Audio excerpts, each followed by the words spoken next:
नमस्कार दोस्तों, हमारे यूट्यूब चैनल पे आप लोगों का स्वागत है। कल हम आप लोगों को परसेंटेज का कुछ क्वेश्चन पढ़ाए थे, जो कि अब धीरे-धीरे लेवल बढ़ रहा है क्वेश्चन का। तो आज हम क्वेश्चन थोड़ा बदल कर बताते हैं। तो ठीक है दोस्तों, ज़्यादा समय ना लेते हुए आइए हम अपने टॉपिक पर आते हैं। आज का हमारा क्वेश्चन है दोस्तों, प्रतिशत कमी या वृद्धि पर आधारित प्रश्न। प्रतिशत कमी या वृद्धि पर आधारित प्रश्न। क्या कह रहा है? खाना पकाने के तेल की कीमत में 25% की वृद्धि हुई। एक ही वजह को बनाए रखने के लिए एक परिवार को कितने प्रतिशत तेल खपत कम करना चाहिए? ठीक है? अगर दोस्तों हम कोई भी वस्तु लेते हैं, अगर उसकी कीमत बढ़ जाती है तो उसकी खपत हम कम करते हैं, उसका यूज़ कम करते हैं और जब कीमत घट जाती है तो उसका यूज़ हम अधिक करते हैं। तो यही क्वेश्चन है दोस्तों, कह रहा है कि तेल की कीमत में 25% की वृद्धि हुई।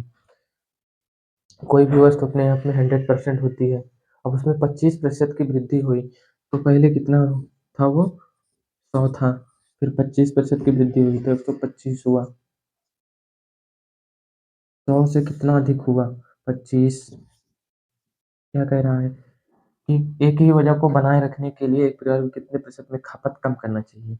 अब जब वस्तु का कीमत बढ़ा तो हमें खपत कम करनी होगी, तो खपत कम करने के लिए हम 100 को छिपाएँगे और 125 को नीचे लिखेंगे दोस्तों। प्रतिशत निकालने के लिए 100 से गुणा करेंगे, तो हम इसको काटेंगे। 25 एकन्नम 25, 25 पंचे 125। अब इसको 5 से 100 को काटेंगे तो 5 दूना 10, 20। ये कितने का? 20% की कमी होगी इसमें, खपत में। ठीक है दोस्तों?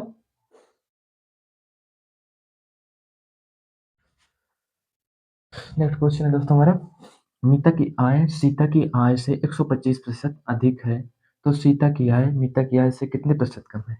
ये हो गई हमारी मीता, ये हो गई सीता माता। कह रहा है मीता की आय सीता की आय से 125% अधिक है, मीता की आय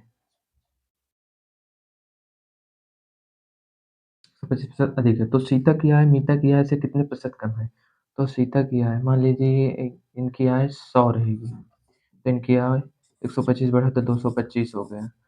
तो सीता की आय मीता की आय से कितने प्रतिशत कम है? कितने प्रतिशत कम है सीता की आय मीता की आय से? तो इनसे कितना कम है? 225 से 100 हो गया, तो कितना कम है इनकी आय? 125। किससे कम है?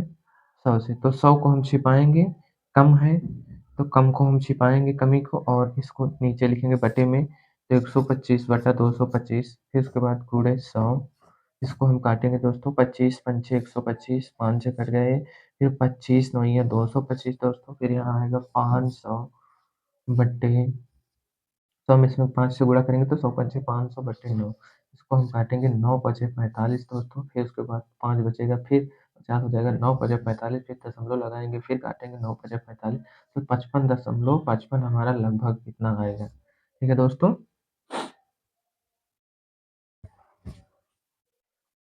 अगला क्वेश्चन है दोस्तों हमारा, ये 17 नंबर क्वेश्चन है।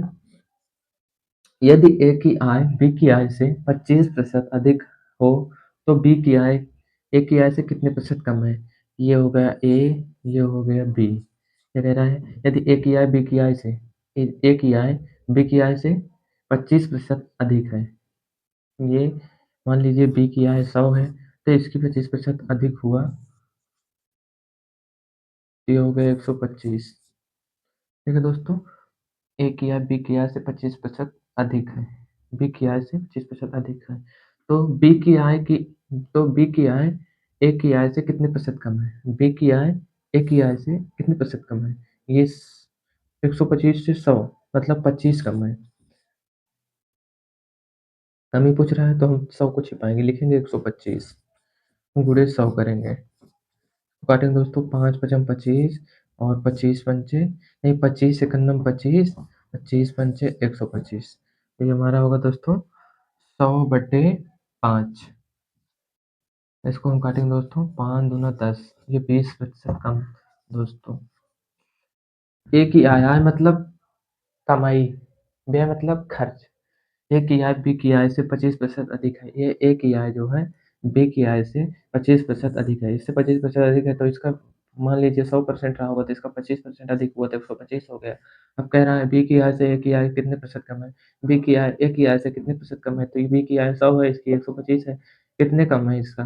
तो इसका 125 है, इसका 100 25% कम है तो 25/125 कम ही पूछ रहा है तो हम 100 को छिपाएँगे 125 गुणे 100 बटे 25/125 गुणे 100 काटेंगे इसको 25 पंच कम 25 25 पंचे 125 और इसको 100/5 5 20 में 100 आएगा 20% कमी। ठीक है दोस्तों।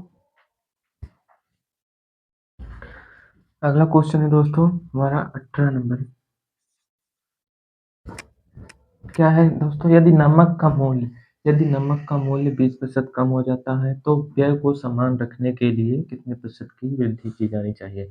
यदि हम्म, किसी वस्तु का मूल्य कम हो जाता है तो हम उसको उसको यूज़ के लिए ज़्यादा करेंगे, तो कितने प्रतिशत की वृद्धि की जानी चाहिए? कह रहा है तो व्यय को समान रखने के लिए कितने प्रतिशत की वृद्धि की जानी चाहिए? खर्च को बराबर करने के लिए कितने प्रतिशत की वृद्धि की जानी चाहिए? यदि नमक का मूल्य 20% कम हो गया, पहले नमक का मूल्य अपने आप में 100 रहा होगा, 20% कम हुआ तो 80 हो गया। व्यय को समान रखने के लिए कितने प्रतिशत? 100 से 80 हुआ, कितना कम हुआ? 20। किससे हुआ? कह रहा है कितने प्रतिशत की वृद्धि की जानी चाहिए? वृद्धि मतलब बढ़ोतरी। बढ़ोतरी करने के लिए हम क्या करेंगे? 100 को छिपाएंगे और 80 को नीचे लिखेंगे। अब प्रतिशत के लिए दोस्तों इसमें 100 से गुणा करेंगे। एक जीरो से एक जीरो कट जाएगा हमारा, नहीं एक 20 से कन्नम 20, 20 चौक 80।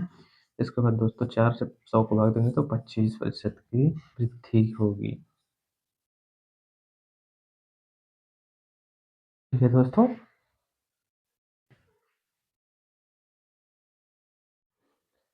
अगला क्वेश्चन है दोस्तों हमारा, यदि राम का वेतन भीम के वेतन से 10% कम है तो भीम का वेतन राम के वेतन से कितने प्रतिशत अधिक है?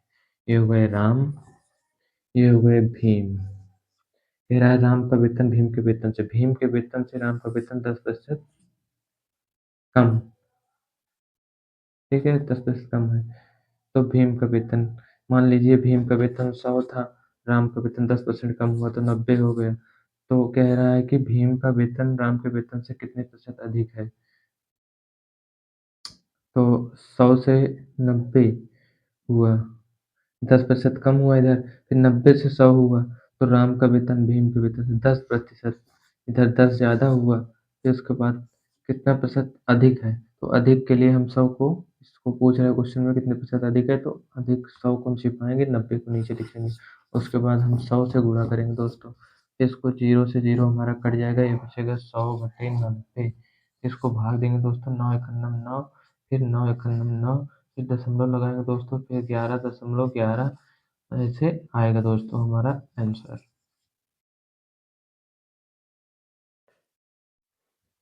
अगला क्वेश्चन है दोस्तों हमारा, चावल का मूल्य 25 रुपए प्रति किलोग्राम से बढ़कर 30 रुपए प्रति किलोग्राम हो जाता है तो खर्च को समान मतलब बराबर बनाए रखने के लिए खपत में कितने प्रतिशत कम किया जाना चाहिए? चावल का मूल्य 25 रुपए प्रति किलोग्राम था, 25 से 30 रुपए प्रति किलोग्राम हो गया तो कितना बढ़ा? 25 से 30 हुआ, 5 बढ़ा। क्या कह रहा है कि तो खर्च को समान बनाए रखने के लिए, तो खर्च को समान बनाए रखने के लिए खपत में कितने प्रतिशत कम किया जाना चाहिए? कितने प्रतिशत कम किया जाना चाहिए? कमी के लिए हम 25 को छिपाएंगे और बटे में लिखेंगे 30, फिर गुणे करेंगे 100। हम इसको दोस्तों काटेंगे, 5 एकम 5 36, ये हमारा आएगा 100/6 दोस्तों। अब हम इसको काटेंगे, 6 एकन्नम 6 बचेगा 4, 6 पंचे 30, 6 छंग 36, 6 छंग 36 दोस्तों, फिर उसके बाद 4 आएगा, फिर लिखेंगे 6 छंग 36, फिर 4 आएगा दोस्तों, 16.66 हमारा आंसर आएगा दोस्तों। ठीक है दोस्तों। नेक्स्ट क्वेश्चन है दोस्तों, यदि प्याज का मूल्य 24 रुपए किलोग्राम से ₹36 प्रति किलोग्राम हो जाता है। तो एक गृहिणी को प्याज की खपत कितने प्रतिशत कम कर देनी चाहिए कि व्यय समान रहे? ठीक है दोस्तों, कह रहा है यदि प्याज का मूल्य ₹24 किलोग्राम प्रति से होकर ₹36 हो जाता है, तो एक गृहिणी मतलब घर में खाना बनाने वाली औरत को प्याज की खपत कितने प्रतिशत कम कर देनी है? प्याज का यूज़ कितने प्रतिशत कम कर देना चाहिए ताकि उसके खर्च में ताकि उसका खर्च समान रहे? तो दोस्तों, पहले प्याज का मूल्य ₹24 प्रति किलोग्राम था, फिर ₹36 प्रति किलोग्राम हो गया। तो कितने प्रतिशत बढ़ गया? 24 छः 30 अब 36 12% बढ़ा, ठीक है? तो कह रहा है दोस्तों, तो एक गृहिणी को प्याज की खपत कितने प्रतिशत कम कर देनी चाहिए? कम ही पूछ रहा है। तो कम 24 को हम छिपाएँगे और नीचे लिखेंगे 36। अब इसको हम प्रतिशत के लिए 100 से गुणा करेंगे दोस्तों। भाग करेंगे 12 एक नम 12 बढ़ 3 36। यहाँ आएगा 100/3 दोस्तों। को काटेंगे 3 त्रिक का 9, फिर आएगा 3 त्रिक का 9, फिर दशमलव आएंगे 33.3333, इतना हमारा आंसर आएगा दोस्तों।